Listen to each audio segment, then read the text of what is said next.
ಸ್ವಾಗತ. ಇವತ್ತೊಂದು ಕಟ್ಸಾರು ಪಲ್ಯ ಮಾಡ್ತಾ ಇದ್ದೀನಿ. ಈ ಚಳಿಗಂತೂ ಅದ್ಭುತವಾಗಿರುತ್ತೆ. ಬನ್ನಿ ಹೇಗೆ ಮಾಡೋದು ಅಂತ ಮುಂದೆ ವಿಡಿಯೋದಲ್ಲಿ ನೋಡೋಣ. ನಮ್ಮ ಚಾನಲ್ನ ಫಸ್ಟ್ ಟೈಮ್ ನೋಡ್ತಿರೋರು ಸಬ್ಸ್ಕ್ರೈಬ್ ಮಾಡೋದು ಮರಿಬಿಡಿ. ಲೈಕ್ ಮಾಡಿ, ಶೇರ್ ಮಾಡಿ, ಕಮೆಂಟ್ ಮಾಡಿ. 1/4 kg ಕಡಲೆಕಾಳು ತೊಗೊಂಡಿದ್ದೀನಿ. ಇದನ್ನ 5 ರಿಂದ 6 ಅವರ್ ನೆನೆಸಿಟ್ಕೊಂಡಿದ್ದೀನಿ. ಇವಾಗ ಬೇಯಿಸ್ಕೊಂಬಿಡೋಣ.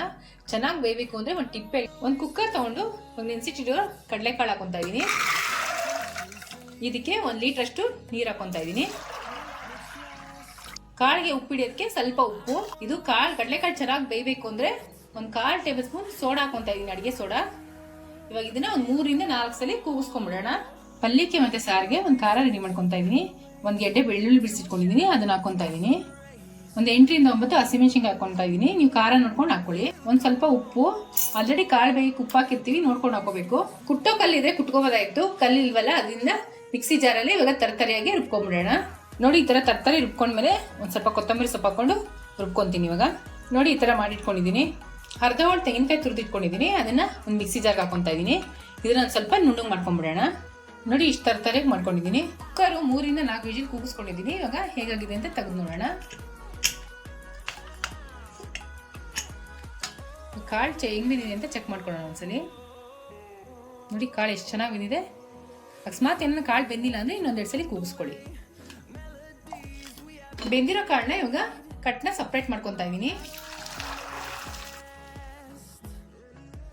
ಕಟ್ ಸಾರಿಗೆ ಇವಾಗ ಒಂದು ಒಗ್ಗರಣೆ ಮಾಡ್ಕೊತಾ ಇದೀನಿ. ಒಂದು ಪಾತ್ರೆ ತಗೊಂಡಿದ್ದೀನಿ, 1 ಟೇಬಲ್ ಸ್ಪೂನ್ ಎಣ್ಣೆ ಹಾಕೊಂತಾ ಇದೀನಿ.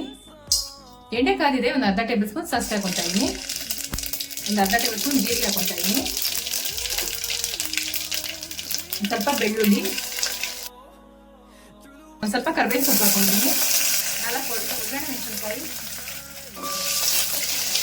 ಒಂದು ಸ್ವಲ್ಪ ಇಂಗು, ಲಾಸ್ಟಲ್ಲಿ ಹಾಕೋಬೇಕು ಇಂಗು. ಇವಾಗ ಕುಟ್ಟಿಟ್ಕೊಂಡಿರೋ ಹಸಿಮೆಣಸಿನಕಾಯಿ ಹಾಕೊಂತಾ ಇದೀನಿ. ತರ್ತರೆ ರುಬ್ಬಿಟ್ಕೊಂಡಿದ್ವಲ್ಲ ತೆಂಗಿನಕಾಯಿ, ಅದನ್ನ ಹಾಕೊಂತಾ ಇದೀನಿ. ಇವಾಗ ಇದನ್ನ ಸ್ವಲ್ಪ ಎಣ್ಣೆಲಿ ಬಾಡ್ಸ್ಕೋಬೇಕು.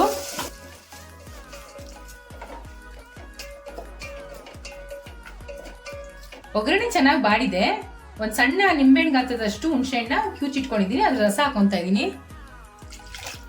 ಒಂದ್ ನಿಂಬೆಹಣ್ಣು ಗಾತ್ರದಷ್ಟು ಬೆಲ್ಲ ಹಾಕೊಂತಾ ಇದೀನಿ. ರುಚಿಗೆ ತಕ್ಕಷ್ಟು ಉಪ್ಪು ಹಾಕೊಂತಾ ಇದೀನಿ. ಇದೊಂದ್ಸಲಿ ಮಿಕ್ಸ್ ಮಾಡ್ಕೊಂಬಿಡೋಣ. ಇವಾಗ ಚೆನ್ನಾಗಿ ಕುದೀತಾ ಇದೆ. ಬಸ್ಸಿಟ್ಕೊಂಡಿದ್ದನ್ನ ಕಟ್ಟು ಅದನ್ನ ಹಾಕೊಂತಾ ಇದೀನಿ.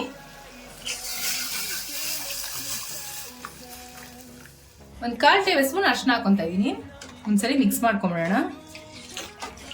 ಇದು 2 ರಿಂದ 3 ನಿಮಿಷ ಚೆನ್ನಾಗಿ ಕುದಿಸ್ಕೊತಾ ಇದೀನಿ. ಸಾರು ಚೆನ್ನಾಗಿ ಕುದೀತಾ ಇದೆ. ಸ್ವಲ್ಪ ಕೊತ್ತಂಬರಿ ಸೊಪ್ಪು ಹಾಕೊಂಡು ಸ್ಟವ್ ಆಫ್ ಮಾಡ್ಕೊತಾ ಇದೀನಿ. ಒಂದು ಪಲ್ಯಕ್ಕೆ ಒಂದು ಒಗ್ಗರಣೆ ಹಾಕೊಂತಾ ಇದೀನಿ. 2 ರಿಂದ 3 ಟೇಬಲ್ ಸ್ಪೂನ್ ಎಣ್ಣೆ ಹಾಕೊಂತಾ ಇದೀನಿ. ಎಣ್ಣೆ ಕಾದಿದೆ, ಒಂದು ಅರ್ಧ ಟೇಬಲ್ ಸ್ಪೂನ್ ಸಾಸಿವೆ ಹಾಕೊಂತಾ ಇದೀನಿ. ಒಂದು ಸ್ವಲ್ಪ ಕರ್ಬೇವಿನ ಸೊಪ್ಪು, ಈರುಳ್ಳಿ ಕಟ್ ಮಾಡಿ ಇಟ್ಕೊಂಡಿದ್ದೀನಿ, ಅದನ್ನ ಹಾಕೊಂತಾ ಇದೀನಿ.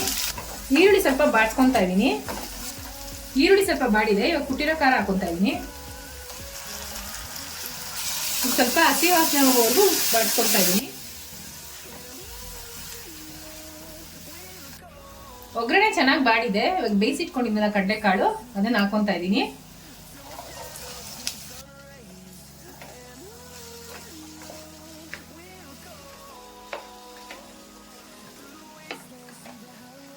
ಕುಟ್ಟಿಟ್ಕೊಂಡಿರೋ ಕಾಯಿ ತುರಿ ಹಾಕೊಂತಾ ಇದೀನಿ. ಇವಾಗ ಇದನ್ನು ಮಿಕ್ಸ್ ಮಾಡ್ಕೊಂತಾ ಇದೀನಿ. 2 ರಿಂದ 3 ನಿಮಿಷ ಚೆನ್ನಾಗಿ ಬಿಸಿಯಾಗಿದೆ. ಇವಾಗ ಒಂದು ಸ್ವಲ್ಪ ಕೊತ್ತಂಬರಿ ಸೊಪ್ಪು ಹಾಕೊಂಡು ಸ್ಟವ್ ಆಫ್ ಮಾಡ್ಕೊಂತಾ ಇದೀನಿ. ಕಟ್ ಸಾರು ಪಲ್ಯ ರೆಡಿ ಆಗಿದೆ. ಟೇಸ್ಟ್ ಅಂತೂ ಸಕ್ಕತ್ತಾಗಿರುತ್ತೆ. ಟ್ರೈ ಮಾಡ್ಬಿಟ್ಟು ಹೇಗಿತ್ತು ಅಂತ ಕಮೆಂಟ್ ಬಾಕ್ಸ್ ಅಲ್ಲಿ ತಿಳಿಸಿ. Thanks for watching our video.